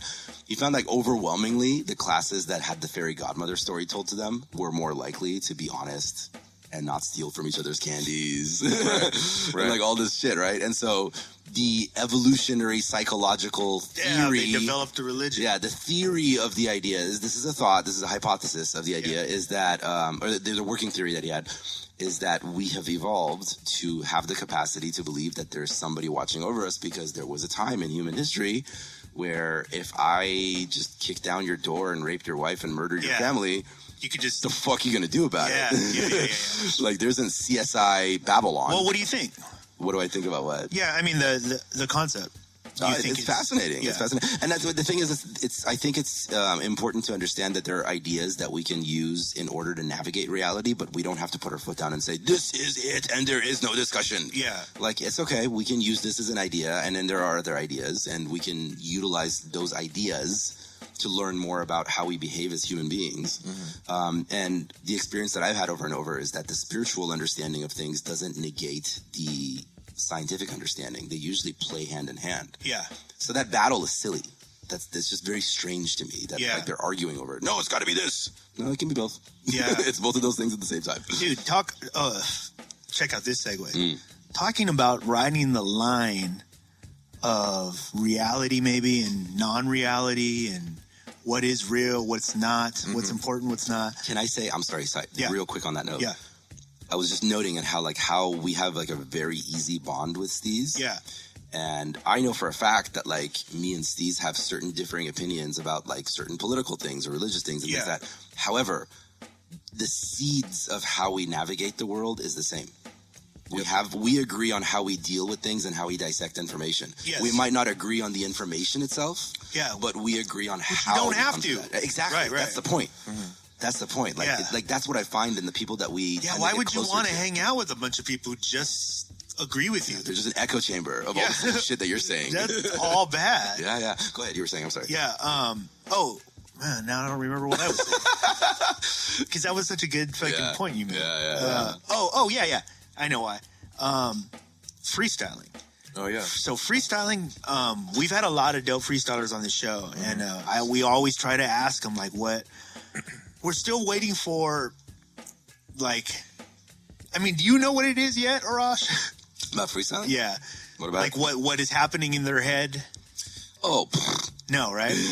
We're still trying to figure out like what is it. The only like people who are good freestylers, what is the thing that you have practiced? Well, the only connection that I can make would be like as a podcaster, like you were saying earlier about you can't allow dead space to happen. Right. The free flowing. Yeah. But I mean, you know what I mean. Yeah. Like you and I have public speaking experience. One, we've been doing this for a long, long time. Yeah. We got lucky because most of our most of our on-air persona is just us having the normal conversations we would normally have. Right. So everything else was just a little learning curve. Yeah. But freestyling, right? And we've had Rick Scales, one of the best ones that I know. Does that guy ever not win a competition? No, he's the man, dude. It's crazy. Yeah. I heard he went up. I heard he went up to LA and won again. God damn it! Every week, like I would think that at this point, anybody sees Rick Scales comes up and they're like, "It's starting to happen." Never mind. It's starting to happen. Seriously, people are like, "Nah, I'm just not gonna." I've told him you need to just step down for a while. Like you have to. Should he pull some punches a little bit? No, never pull punches. It's a trip. But yeah, but what goes through like a freestyler's mind is because you're like someone who can freestyle to a beat. There's a very different thing because some people can't do that. Right. But you're a good freestyler as a whole. So if you're that, you can write a beat, right? So your mind is processing the beat. And then you're saying things, hopefully, that make at least some sense. You know what I mean? Depending on what the environment is, right? You could just be free flowing and that's beautiful too, because what that's like is, have you guys ever seen like like the dudes who throw paint, and that's how they paint. Yeah. Well, there's some guys who just throw paint, and they're just throwing paint. It doesn't matter. That shit is not. It isn't shit. I'm blanking on his name. Who's the most famous one? I don't know, but there's people who who that's called abstract expressionism. Who do it at such a high level. Yeah, they're painting like it looks exactly like a portrait. Roman Polanski. Yeah. No, not Polanski. No, not Polanski. No, that was the director. Yeah. I don't know. Hell, this is bothering me now. All right. Well, but it's called abstract expressionism, and there is a very specific skill involved with how you're doing that. Right. And so you're mastering. To me, it's like mastering, like falling out of a plane. Like you're just mastering, like because you're just flowing, like you know what I mean. Like so, can you describe? What is going through? I was hoping you were just gonna say that. Yes. Okay. I've tried to explain this to somebody before, and they were totally lost. But I just don't feel like they were ready to listen. I feel like they were listening, but they weren't ready to listen. Yeah. All right. So basically, imagine you're on like a farmland and there's a bunch of corn crops. It's really tall. It's like 12 feet. Okay. Your goal is to be on one side of the crop and you want to get to the other side. Yeah. Okay. The only way to do that is to go through the crops. Okay. So you go 100 feet toward like by the edge, and then you're running at. That was horrible. Let me start. So you're gonna enter the crop field. So you get a running start. Okay. Okay. You're running right at this wall of crops of corn. Okay. This is freestyling. Having faith. And you're going as fast as you can to get to the other side. And as you're taking your steps, the corn in front of you is laying down. Right when you think you're gonna get hit in the face, it lays down in front of you, and you just keep taking these bigger steps, and it just keeps laying down and laying down. And you just keep running, and it keeps laying down, and you don't question it. It's like if you question it, you fail. You instantly fail. So you have to trust yourself and fly. Wow. Dude, well, what he just described is very similar to how I describe if you're going to blast off with DMT. Yeah. You're going to arrive at a cliff. Right. And you're just going to jump. Yeah. You have to just know. And trust that you're not going to go flat. Yeah. Wow. That's one hell of an experience. Wow. So when you're, okay. So when you're flowing and you, like, say you're just really in the pocket, everything is just coming out. What disrupts those things in you? Like, when you're like, oh shit, I fell off. What did you allow to happen? Just something to disrupt? Things could be going on. I took my focus off. Yeah. I got lazy. Yeah. I got comfortable. You know what I mean? Yeah. Because in a sense, I could freestyle forever and not mess up. Yeah. Yeah. I just have to commit my brain to that. Yeah. It's a lot of brain capacity going on. Yeah. You're when you're freestyling, like, because you're using a lot of your brain. Yeah. At one time. Yeah. I could focus out people just like tunnel vision. Yeah. Straight up tunnel vision. There could be a whole thing going on, just focus. But the most dynamic part about the freestyling is that it's happening so fast, and you can express yourself. Like, I love making the music, but sometimes songs are too hard to make. So I like to freestyle because it's autistic. I did some lifeguard courses, and they taught us a whole bunch of stuff about these different things, and they made us take this autistic awareness class. Yeah. And they're teaching us about the spectrum and verbal and nonverbal and where people rank on this scale. And they taught us about this word called stemming. Yeah. And basically the kids have. This isn't professionally. This is just what I kind of took from it. Sure. Basically, they have to put this energy out. It has to go back out into the universe. They're pent up inside, and they stem, and they either yell or they just shake or something. They just get this energy out. Right. And I'm not even saying I'm autistic or anything like that, but I have this feeling inside of me where I have to let this energy go out, because for some reason I'm just wound up so tight. I don't know what it is. Yeah. That's just how I go. I'm wound up and I have to get it out. It's crazy. That's why I fidget. I'm a drummer. I just, I straight up, I play the drums, and I'm always kicking my feet. Wow, that's beautiful, actually. That's pretty spot on. No, it's kind of like the toy cars where you like pull them back, and like you pull them back and then you let go of them, they fly. Yeah. That's almost like as, a creative person or somebody. There's a lot of different personality types that have this. Artists for sure. Autistic people for sure, because like they can't figure out how to express it. They're lacking the tools to let it out in what the rest of society has agreed is a healthy manner. And a lot of times it's just turned up beyond our levels even. Well, an example of that, by the way, is a condition called hypomania. Mm-hmm. And so, who was Obama's chief of staff that went on to become mayor of Chicago? Rahm Emanuel. Yeah. Rahm Emanuel is one of three brothers. Yeah. There's also Ari Emanuel, and I forget the third one's name. Ari Emanuel. They're all killers, though, right? Yeah. Ari Emanuel. Like business-wise. Oh, dude, it's insane. Ari Emanuel is who Ari Gold on Entourage was designed after. That's right. And he runs Hollywood. And then the other Emanuel is the head of the CDC, and he runs medical. Yeah. And then Rahm Emanuel, it was Obama's chief of staff, runs fucking politics. These three kids have what they call hypomania. Dude, I can't get three friends to agree on yogurt. Dude, well, it's a trip. Like, I was reading this story was in Psychology Today about how, like, they had this condition, and, like, their parents, instead of freaking out about why can't they get their kids to sit down and watch TV, they embraced it. And, like, they would, like, say, like, we want to build a rocket. They're like, all right, let's go to the junkyard and find pieces of things that we can put together. And, like, they would build a rocket together as a family. Oh, shit. So the parents were, like, helping them channel that energy, the stemming that you're describing. Oh, wow, I would kill to have those parents. That'd be amazing. Wow.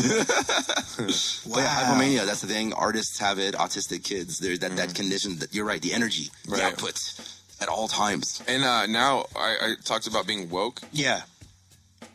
It's crazy to think that people are actually listening. You know what I mean? Yeah. I've seen the numbers. I've seen the thousands and tens of thousands of people listening and seeing.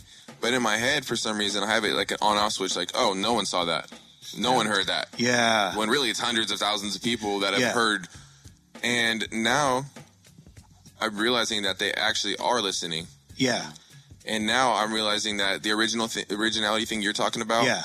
You know, the reason why maybe you like my music is because I don't try to be anybody else. I just do me. That's why when I grew up and I told you I wasn't bumping everything else, I wasn't heavily influenced by anybody. I didn't have a favorite rapper. You know what I mean? Yeah. So I made music with my homies, like kind of out of context. I didn't know much about the culture. I had no real influence. Yeah. And that's why my sound came about. And the reason why it's like more like conscious hip hop is because I woke up. Yeah. I love the hip hop feel. Because ultimately my music's just supposed to get played by a live band, all instruments, and it's supposed to be like an experience. That's how you envision it. Yeah. And not for the rock star sake, but just for the beautifulness of a show and how you could build a show and climax. Yeah. And just, You're talking about just taking it to another level. Right. Yeah. Dude, dude, you know what? It's irritating to me sometimes, right? And it's something that I try to like check myself about because it's just part of nature. But it sucks to me that someone like Steez has to explain that. And because I know you're explaining it too, because it's not like he's like, fuck all you guys. Yeah. It's literally like, man, if I wish you could understand this thing, right? Because, you know, I understand how you might see it. And I'm just trying to find new ways of expressing it so that you stop judging it. Right. You know what I mean? Like, and it's because the ultimate message is, you should be doing it too. You know what I mean? At the end of the day, that's what it is. Right. You know what I mean? You're standing as an example of like, this is just do you. Yeah. Don't allow people to detract from that. That's a learning curve, by the way. You don't just switch it on. You know what I mean? People get burned multiple times before they learn. Oh my God. You know what I mean?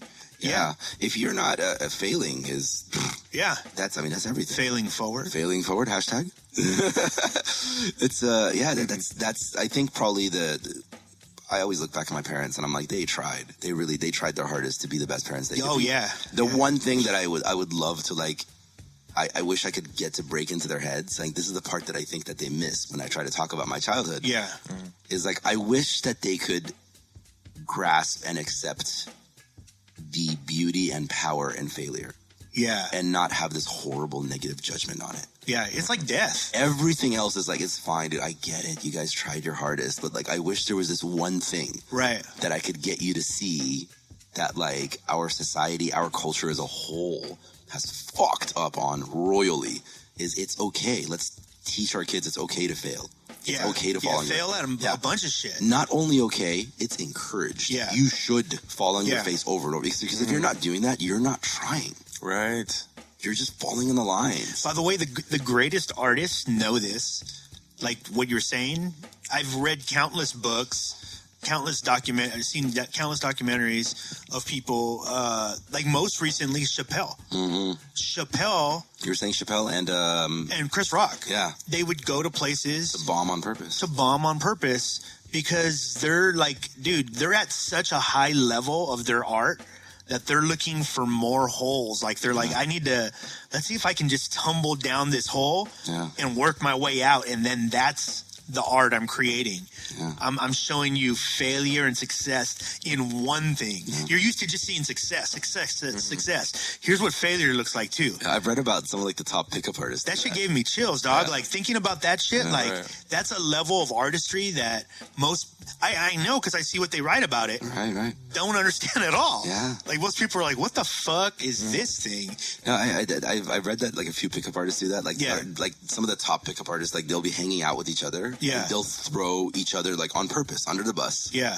In front of like a group of girls or something. They're like, all right, now you're going to wiggle your way out of this. Like, that's like, now telling you how you're getting some shit done. Wow. Wow. I did that with photography. Like, I dig it. When, like, whenever I'm having interactions with people about a shoot, do you think we should do it at this place? Should we do this? I'm like, I do not care. Throw me wherever. Yeah. Wherever, I'm going to figure it out. Right. Like and if I can't figure it out, then I don't get to call myself a photographer. Right. Plain and simple.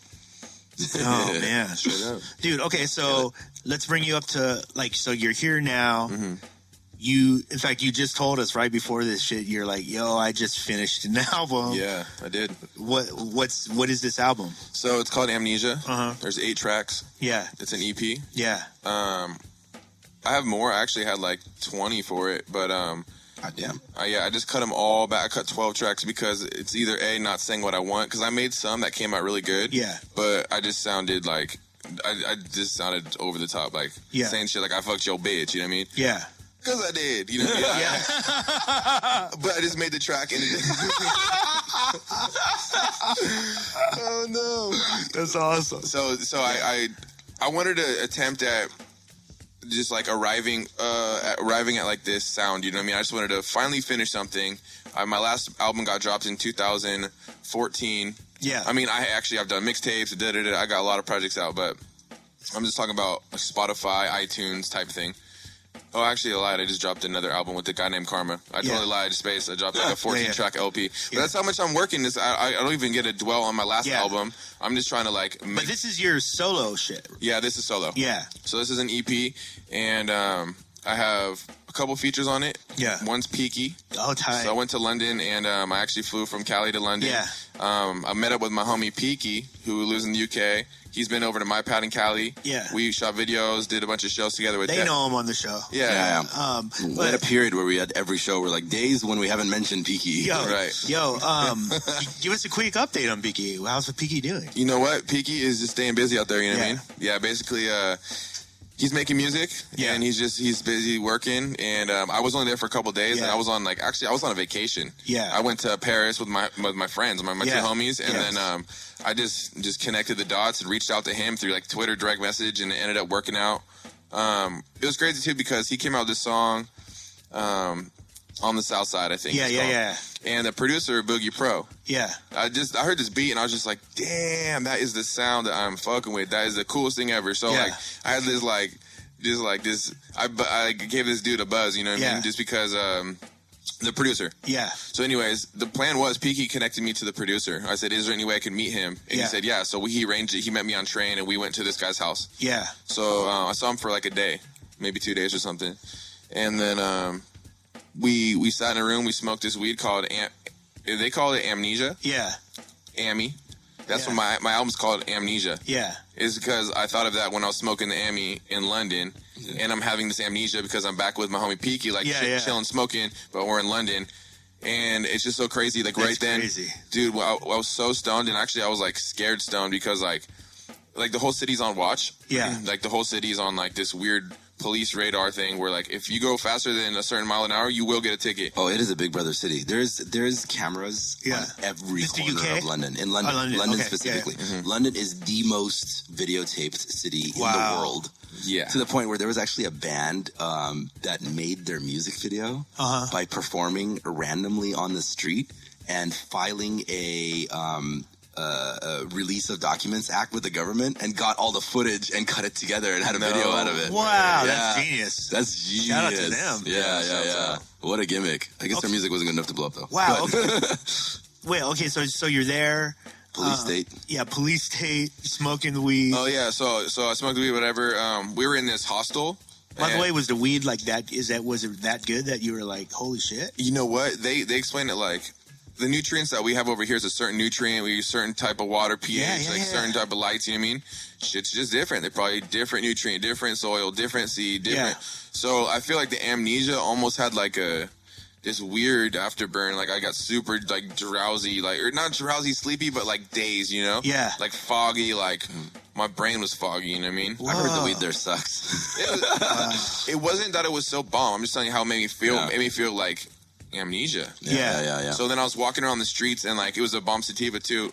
Because like in the daytime, I love it because my eyes get like ice cold and the wind hits it. Yeah. It's like really cold there, and everything was like cartoon where you'd be like missing like a second. Super chopped, flyy. Yeah. And I went in the liquor store and I was just like kind of realizing what I was doing. I was like, damn, I'm like 4,000, 5,000 miles from home or something. I'm with my homies. It was just weed? No, that's happened to me on weed. Yeah. Yeah, that happened to me yesterday. It's crazy. I vaped some weed one time in a van for like 45 minutes. Steez hesitated for a minute though. He's like, wait, was it? No.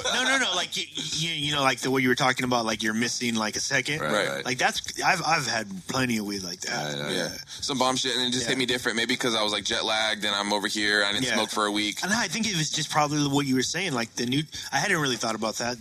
The soil alone is different. Right. 100% is different. Right. So who knows? What was the movie Andre 3000 was in? Jimi Hendrix. Yeah, Jimi Hendrix. Yeah. That there's a few scenes in that where they're like the director's showing how LSD feels. Yeah. And he knocked it out of the park. Really? So what you guys are describing actually sounds like LSD to me. Yeah. Okay. Oh. No, it wasn't. Yeah. No, but anyways, I was making this project and I made a couple singles I was super proud of, like this one song, Chemtrails. Yeah. I've been on this thing where I make a song and I shoot a video for it. Yeah. I love that song. Yeah, thank you. Yeah. And you put them out pretty quickly. The turnaround is pretty quick. Yeah, and that's without me having my pattern. Yeah. I just went and shot 3 music videos all in 4K with drones and like a budget on Catalina Island. Then I went to the snow, went to Big Bear. Then I went to a beach mansion in Leucadia. 3 days, you know, the camera gear is like $5,000, you know. I just saw it on Instagram. Is that what you were doing? Yeah. Holy shit. I got a 1 take coming. Dude, the videos are so fly. The new album's dropping. The artwork's almost finished. It's all illustrated with cartoon, and it's like, believe me, this guy works, you know, I don't want to tell you, but he's industry and he makes the shit fire. Yeah. And the album's finishing. I'm in a new studio. It's called Sound Clip. It's in Encinitas. It's a studio boutique. This guy has a $1 million mansion right on Encinitas Boulevard. And, you know, it's a boutique. Like, they have a kitchen and, like, a bathroom. Like, it's nice, you know what I mean? Like, loungy. There's a patio. You could record any hour of the night. You could bring whoever you want over type thing. Wow. I'm inviting you and you're inviting him. But it's not like a big old, it's tight. Right. So anyways, like, I had an issue where I went to a studio. I'm paying $50 an hour, even me. And I walk around, whatever, $100, whatever it is to get that sound. Yeah. Sometimes free, sometimes not. I told this engineer, do this. He said, no, that's not what I do. No, it's not that he couldn't do it. Yeah. He just didn't want to do it. Yeah. And it's kind of weird when you go to make music with an engineer and they almost like, I don't even want to say it like this, but I kind of feel some jealousy. Yeah. Like, I caught this person turning down my vocals when I did a final bounce out for the master album. I'm like, what the fuck are you doing? Yeah. You know? I was like what would be the purpose? Turn that shit back up. You know what I mean? And that's why I'm not going to that studio anymore. And also, so anyways, I'm at this new studio. It's dope. They have, you know, $100,000 on the audio equipment. Like, it's really the real deal. They could record a live band. Yeah. And that's the big thing for me. And we built this relationship up, and it's just crazy. I found my pattern. Yeah. You know, I wasn't going to spend any more money. I just spent $600, you know what I mean, getting a master on this project. Yeah. And, you know, that was the homie hookup. And people don't understand, you know what I mean? Like, I worked on something for a year and a half, you know what I mean? It's like, I put all this money, time, and effort into it, and it's like, $600 is nothing, you know what I mean? Yeah. And that's literally nothing. But anyways, I finished the project. I'm really happy because I finally handled it. I got the videos for it. I think my boost was going to London and just trying to, like, I guess show my fan base that I'm still moving, I'm still grinding, you know? I feel like I owe them this, like, explanation of what I've been doing and stuff. Yeah. And it's going to be explained right now. I shouldn't, cause I've already been here before. I won't wake up to this dream, man. Times change, now I'm buying shit I couldn't afford. I'm living every day like my weekend. I had a feeling deep down that I couldn't ignore. And it really got me thinking. so unbelievable, so unbelievable that it's believable. I took balls right-handed up in a bar fight. I'm on some Batman shit, bring on the dark night. I see the vision more than ever, homies lost sight. Grind hard through the fall and the sunrise. Every day's a battle between good and evil. Gotta find a balance, overcome the challenge. Really put the work and be about it. Had to get away and hit the mountains. Lost it for a minute, but I found it. Have you ever stood in front of thousands? Never seen a radius so crowded. I'm still shining bright through the outage. Flowing waterfalls from the fountain. Motivation when they say they doubt him. Way to cash, they don't even count it. Sweat this boss life got me thinking like I used to be starving, now I'm eating right. Been dabbing on the metal, go to sleep at night. And every day my weekend in is kinda tight. I know I shouldn't cause I've already been here before. I won't wake up to this dream ends. Times change, now I'm buying shit I couldn't afford. I'm living every day like my weekend. I had a feeling deep down that I couldn't ignore. And it really got me thinking. So unbelievable, so unbelievable that it's believable. So many dabs at the swap me that they stop me. We got bigger problems than Benghazi. Bullet to the brain if it's not me.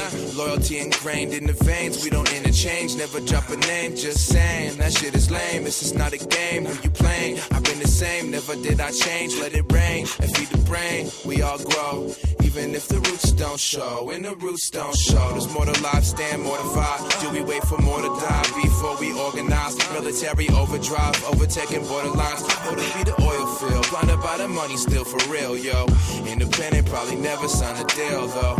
So I'm kicking down the door with a steel toe. I tell you that I'm in it, that's for real, so unbelievable that it's believable. I know I shouldn't cause I've already been here before. I won't wake up to this dream ends. Times change, now I'm buying shit I couldn't. Yeah. You know what I mean? Even in the song, track 7, it's Amnesia. And I told him, you know, thank you to my fan base. Sorry for the wait. Yeah. And then the hook drops in, and I tell him. So I grew a lot. It's like I think it's exoskeleton. Is that the word? Where you shed your previous shell. Yeah. Well, that's what happened. You know what I mean? I've matured. I've done this growing. I have this new vision. I'm super happy with where I'm at. And the new album is going to be all live instruments, and all the songs are going to be just very tight, you know? That's dope. Yeah, so I'm excited where it's going to be. I'm performing with live band only now. Yeah. Wow. Only concert. That's it. Wow, Yeah, that's awesome, legit. man. That's Yeah. legit. I can't do 2 tracks on the mic. I've done that. I've done 100 shows, grimy, divey. You know what I mean? I want to be big time. Yeah. And what that really means is I want to be able to perform at big time stages and at big concerts, and you know what I mean? Yeah. I don't care if I'm big time. I could be the smallest dude, but I know I want to get that thrill and go perform like the Observatory. Yeah. For those who don't know. They are a venue, and they've been throwing shows with top industry headliners consistently multiple times a month for years. Yeah. They're like legendary, you know what I mean? Right. So you see dope shows there, your favorite Wu-Tang and Bone Thugs and Grouch and Eli and anybody and everybody. And when I was doing this grind thing, people gave me opportunities to play shows. Yeah. Sometimes I was invited. So sometimes I got paid, sometimes I didn't, sometimes I threw it, sometimes I didn't keep the money. Yeah. Then there was pay to play. There's like a level where if you want to play at my show, you got to sell tickets. Right. Now, people feel crazy about that, and I think it's important to understand what it does, what it is, and are you capable of handling it? Go for it, because it's been talked about a lot on this show. So you got morally, is it right or wrong? Is it right or wrong to pay to play a show? That's whack. Yeah. Truthfully, that's whack. Yeah. Okay, but it's more than playing a show now. Yeah. Now, exposure. You're getting exposed. Yeah. It's up to you to do what you want. I'm doing the ticket sales because in return, I want the chance for exposure. Yeah. And they're not guaranteeing me anything. Yeah. I'm making the most of what I do. I get my video people there, my photos, make it look as big as it is. Yeah. And tell my story. Yeah. I just want opportunity. And then, you know, do you have a fan base? Are you good enough where you have fans where they're going to hold you down? Because I'll tell you what, I don't lose money on these shows. Yeah. You know, I sold like 150 tickets for Absol at like $40 a ticket. Yeah. Do the math. Yeah. I kept half of that and I gave half to the promoter, you mean? Yeah. I played a 15-minute set, rocking 1,500 people, best time of my life. I didn't lose. You know what I mean? And it's a good example. We've talked about this a few times on the show about like it can be if you're at that level and you're playing at a certain thing, certain moves, certain pay to play moves are worth it. Like if it's calculated well, and like you're doing, you did the math. This made sense. All of it made sense. This was a good move. But there, you know, that's the way to do it. By the way, if any of the listeners have been wondering an example of how to do it, there's one. Yeah. Yeah, dude. And obviously the blowback to that kind of shit has always been there, right? Like where people are like, you shouldn't do that, you should do that. And it's been an ongoing conversation on this show, you know, and Arash and I have both said we don't stand on either one. Like I personally think from a marketing standpoint, if you're capable of doing those things, what you're really doing, and if you're handling it correctly like you're doing, is that you're renting studio space. Yeah. Like that's what you're really doing. Right. Because I'm going to use this platform right here, this stage, these fans who may or may not be here for me, but I'm going to get video footage. I'm going to rock it. I for sure, if you believe in your shit, you're saying I'm going to get some fans tonight. Right. For sure, that's going to happen. And I'm going to use this one night for whatever it costs. And like you said, you didn't even lose money. Right. For whatever it costs, and I'm going to spread that out over how many months of like, I'm going to use footage here, here's some photos, here's some new fans, all that stuff. If you can do that, then there's nothing wrong with that. Word. By the way, that's being done all the time, and people who are at the level higher just do that, but they just use Ticketmaster. Yeah. That's all they're doing. Yeah, they can afford to use Ticketmaster. Right. You don't have Ticketmaster. I've always said that about when it comes to tickets. That's not a bad thing. You know what I mean? Whether or not you can do it is up to you, you know? And if you feel like you absolutely can't do it, there's probably some things you need to do. Right. You know what I mean? Like, that's just the honest truth. Right. So, okay, so you're doing those shows. Right. And then take it from there. So now, basically, I do the shows and I perform well. Yeah. My people are happy. They're happy. It's like I handle business. You know what I mean? Yeah. I don't blab on the phone. I just handle my shit. I do a good performance, and then they're happy. So he keeps hitting me up. You know? Yeah. Do you want to play another one? Do you want to play another one? You know? So basically, you know, do you want to play another show? Yes, I do. I keep performing, and I'm in the circuit now. People are seeing that I'm moving, and they just hit me up for tickets. You know what I mean? And there's other ways to get them off, but obviously I'm not going to put everyone on game. Right. But basically, the tickets get sold, and I'm just filling in time. Now, what's dope about this is I'm trying to build relationships with a watch company, or if I'm building a relationship with clothing or something. Yeah. Now, I use these shows as leverage. Right. Come to my event. See what I'm doing, because I love what you're doing. Yeah. I want them to instantly realize it's not necessarily like what I'm doing at the show. Yeah. It's the fact that I'm doing what I'm doing, and I'm doing it at the show, and I'm inviting them, and it's like it's intimate, and I'm trying to like. Well, you're showing how many eyes are on you. One. Right. Which is important. Right. Like that is how this game is played. Right. Like you have to do that. If people aren't watching you, what do you know what I mean? Right. Like what's the point? Right. So you're letting brands know, which by the way, brands are one of the ways us artists survive. You know what I mean? Representing brands and stuff, because that's where for you who don't know, if we're not making a record and not selling a record, we're not working. Right. So we need time. It's just like a boxer. A boxer gets promotional sponsors. Yeah. So that they can box all the time because they are trying to get good at their craft, right? So if they're doing that, artists sometimes need. There's people that are willing to like, hey, you know, my line lines up with what you're doing. Let's merge together. Let's make a partnership. I need exposure. Would you mind wearing this shirt? You're like, I like what you guys stand for. I'm going to wear that shirt. That's a way an artist can survive. Right. You know what I mean? And all you're doing by doing that show is showing them, like, here's the opportunities I can share with you. What I'm really doing is just controlling the chaos. You know what I mean? Yeah. I wanted to make art. Yeah. Then it's turned into like something else. It turned into business. I didn't want it to be business. Yeah. It was art. Yeah. And then I can't even do my art without it. You know what I mean? If basically what I'm saying is that if I make it, I have to keep it to myself. Yeah. If I put it out to anybody, it has to be bundled properly the way I see it. Yeah. Then I have to go all the way with it. Then it turns into business. You know what I mean? Yeah. So I'm just controlling the chaos. You know, That's a really good way to explain that. That is a really Speaking good of shirt, it has been tripping me out the entire show that Yeah. your microphone cover matches your shirt. Thank you, man. I thought of that like before. It keeps weirding me out. Yeah, it's cool. Okay. It's 2017, bro.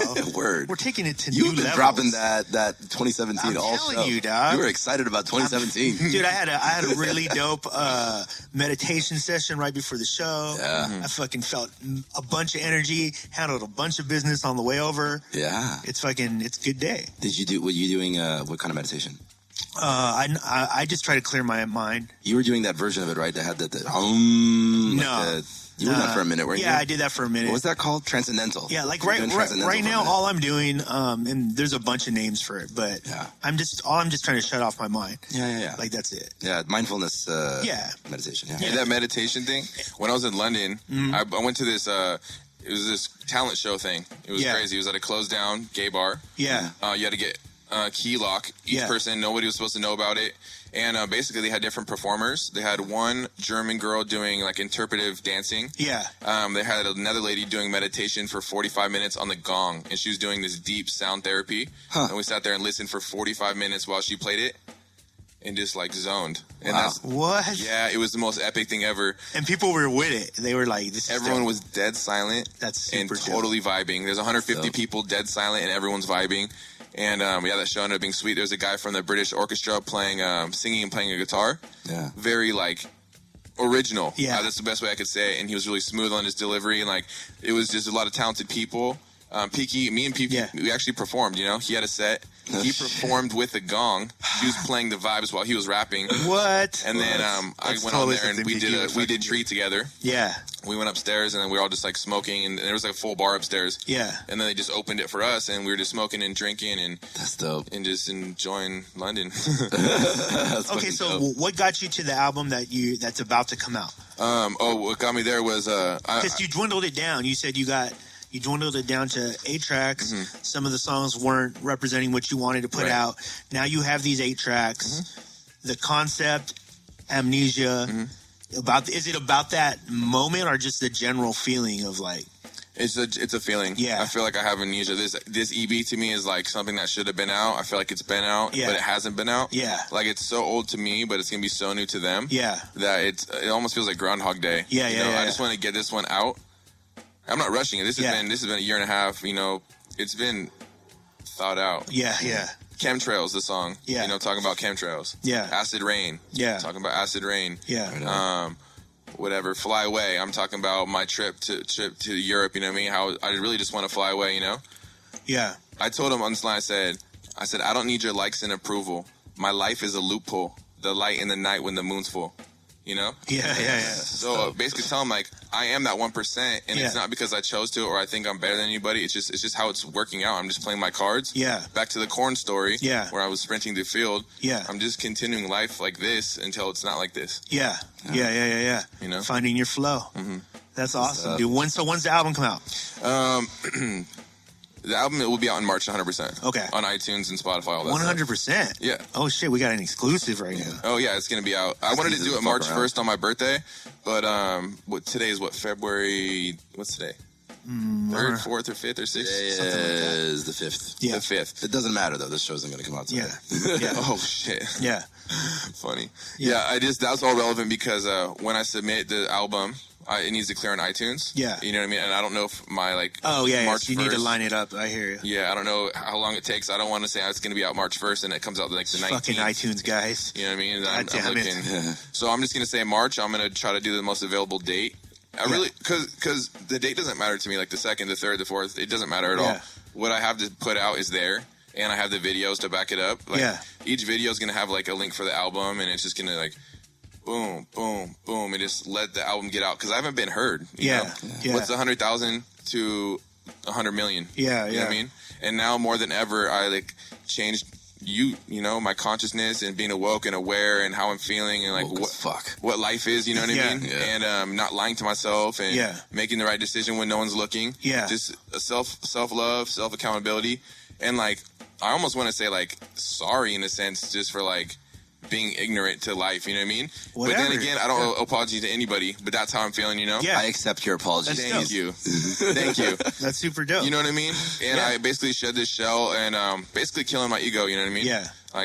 It's just something that has to happen, and shout out to EP in the room. EP's in the house. Straight up. Yo, dude. Fuck, man. Dope. I'm super happy for you, bro. Thanks, man. Obviously, we're always here for you. Whatever you need, guys. Check it. Okay, March. So start getting ready for it. Are there videos dropping before or after?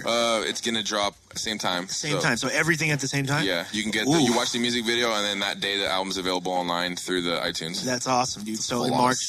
Yeah, and for sure it'll be on the website. So guys, where can they catch you online right now? Everything's at Steez76d. Okay. So STEEZ 76D as in dog. There you go. So yeah, Instagram, Twitter, SoundCloud, Bandcamp, Facebook.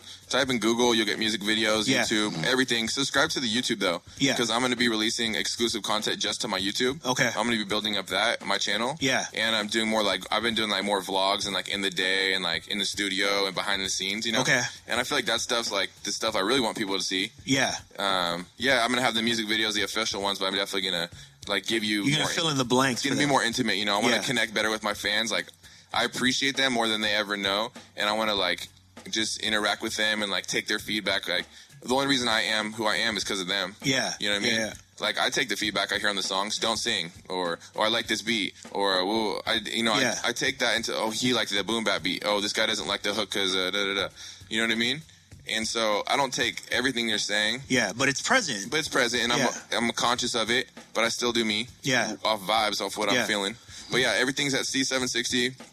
And I would just really say Instagram, YouTube. Yeah. And that's pretty much where I'm going. I'm off Facebook. Yeah. I mean, I'm on there. I got, the like page and all that stuff, but I'm so over them trying to filter my content. Yeah. Shutting down my pages. I can't even make an event and invite people. They shut me down every time. I've been shut out 6 times on my account. You're putting up too many dick pics. Too many dick pics. I think the one big page of dick pics. Okay, Facebook is so smart. It knows with an algorithm how you're posting. Are you interacting? Are you not? And basically, I'm not. I'm abusing Facebook. I don't interact with anybody. I just have a new account. I just added everybody. But it's so I can hold on to my Steez760 like page. Yeah. It's so I can, just do this little bit of business. My designer's in Serbia. Yeah. So I chat with him on Facebook. Yeah. And it's not personal. I don't watch people's stuff. You know what I mean? If I'm on there, I'm on there. But I'm not on Facebook I was in the past. You know what I mean? Yeah. I don't like it. Yeah. It's really annoying that when I put up a photo and you don't like my photo, dude. It's bullshit. No. Yeah. No, and I thought we were friends. Yeah, no, we are friends. No, you'd rather just like it in person. No. And but then other people won't see that you like it. And I need people to know that I need validation. It's bullshit. Yeah. And by the way, it's not the platform. It's not I'm so cool for Facebook. That's not what it is. No, I hear you. I just want to be more intimate with my people and see them in person and talk to them in person. Yeah. You know what I mean? I want to steer away from you have to have all the online stuff. But and that's not even me, you know what I mean? Yeah. So I'm gonna eventually, you know what I mean, have somebody just do the marketing for me.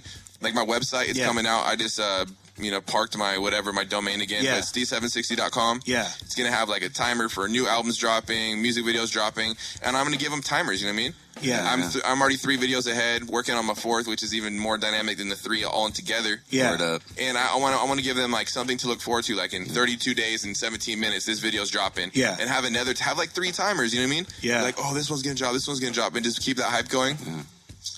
No more Facebook. It's probably gonna be on there, but they don't let me dude, I can't even post anything. It doesn't go to anybody. It says 10 people see it, and I have thousands of likes. You know what I mean? Yeah. They used to their system is completely bullshit. There was a time where having your like page got you a lot of attention, but now it's designed around getting you to pay for promotion. Right. Yeah. So if you're not checking it daily, the amount of people that actually see anything you post is very small. Even daily. And I don't even like the new layout of the like pages. It's difficult to navigate. It's weird. I don't know. They used to have this feature with direct message on a like page. That was the reason I did it, because you could make a message and press send and get that message to all your likes. Yeah. That is crazy. Yeah. I can't even get that my... was abused like a motherfucker. Yeah. Oh, yeah. I wish I knew about that before. Yeah. When I just, as soon as I found out about it, they stopped doing it. Same week type shit. I was whoa. Yeah. Zuckerberg's fuck these fans. Yeah, they're guys, shut it down. Shut it down now. Shut it down now. But how effective was that? You're able to tell a couple thousand people right in an instant, hey, here's a new video, check it. Or now... I can't even get my content. You know what's whack about that is that Facebook is acknowledging that you may be lying. That's what's happening. They're acknowledging that these likes are probably, you know what I mean? Like, because there's a lot of, you guys know how that works. Dude, there's a lot of fake shit online. I get a lot more business from my personal Facebook page than I ever do on any of my like shit. Me too. Right. Yeah. I get booked on there. People see my photography more on there. People see videos on there more. Like, it's just... Maybe they'll just take them away eventually. It almost feels like maybe they should. Yeah, I don't know. Yeah. We'll see. All right. All right, Steez. Dude, I love you, brother. Thanks, Thank you. Thank you for coming by. It was way overdue. I'm hoping that you come back when the records and the videos are fucking popping like I know they're going to be. Yeah, definitely. I'm rooting for you for someday having a video that was as good as Sunrise. Ooh, that was the best video that's ever happened. Let me tell you, I talk about the Rose edit where the Rose hit the floor. Yeah. And right then the music gets epic. Yeah. That's so epic. Like, what was the storyline? Well, it was. You have to watch the video. On YouTube, type in Sunrise. But once you watch that, just look at how epic the rose was when you threw the rose down, and I was just like, damn. I was filming that like with my mom standing behind me, and she's like, "What are you? I don't know what he's doing." Yeah. And she's like talking to these other old ladies at the park. She's like, "He's doing music videos." I don't know. It's not his real job. Don't worry. Yeah. No, he pays rent. It's okay. He's not homeless. Dude, check out everything at Steez76d. Dude, thanks so much. Guys, thank you for supporting the show. Again, if you're listening to this on iTunes, Stitcher, TuneIn Radio, or Spreaker, go over to platformcollection.com right now. You'll see all Steez's links. And you can just type in right at the top, Steez760, and you'll see pretty much all his videos and music that he's ever put out pop up on Platform Collection. So check that out. Pop. Yeah. You may now flush the toilet. We did it on our own, we better make it. We're trying to find the truth and found patience. I don't want to hear that I'm famous. I don't even know what fame is. We did it on our own, we better make it. We're trying to find the truth and found patience. I don't want to hear that I'm famous. I don't even know what fame is. It's like even on the days I'm feeling down and bouncing back road. It's less about the journey, so I'm packing up for travel, taking the back roads. My snake like cats be lacking backbones. Maxed out MCs like Steez be stacking cash flow. It's local astro hits, micro macro shit. I got a bag of tits, but I'd rather have a bag of spliffs. This underground sound is coming from a town with culture. I'm freshly brewed, man, y'all still like some Folgers. We did it on our own, we better make it. We're trying to find the truth, I found patience. I don't want to hear that I'm famous. I don't even know what fame is. We did it on our own, we better make it. We're trying to find the truth, I found patience. I don't want to hear that I'm famous. I don't even know what fame is. Step back and check the winning Steez. Dizzy hippie getting trippy with the energy. How the fuck you ain't feeling me? This is passion and development. That nonsense you talking is irrelevant. Welcome to a world with no hate, disease with no face. But I watch you getting in between. I used to have a dream, now I'm waiting on my queen, doing everything that I talked about at 17. Young and still on this grind, boy. They can't believe it, that's a sign. I've been doing this for a long damn time. Niggas rhyming in that circle in the park. When it was from the heart, when we knew we had to start going hard. Lost soul, lost niggas from the start. It was cool.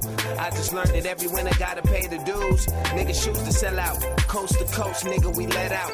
Worldwide trying to be the best out. Yeah. We did it on our own, we better make it. We're trying to find the truth, I found patience. I don't want to hear that I'm famous. I don't even know what fame is. We did it on our own, we better make it. We're trying to find the truth, I found patience. I don't want to hear that I'm famous. I don't even know what fame is. Catch me swimming till I sink. No magazine gon' tell me how to craft my art. My Mona Lisa ain't your Van Gogh. I think it's time to let the fans know who's really dropping bangers on the West. Got this fresh state of mind, jewels overlooked. Trying to get it so bad, slow growth is still growth. I feel it so close. Industry and I need for the elegy. We doing circles, getting dizzy. Check the winner Steez.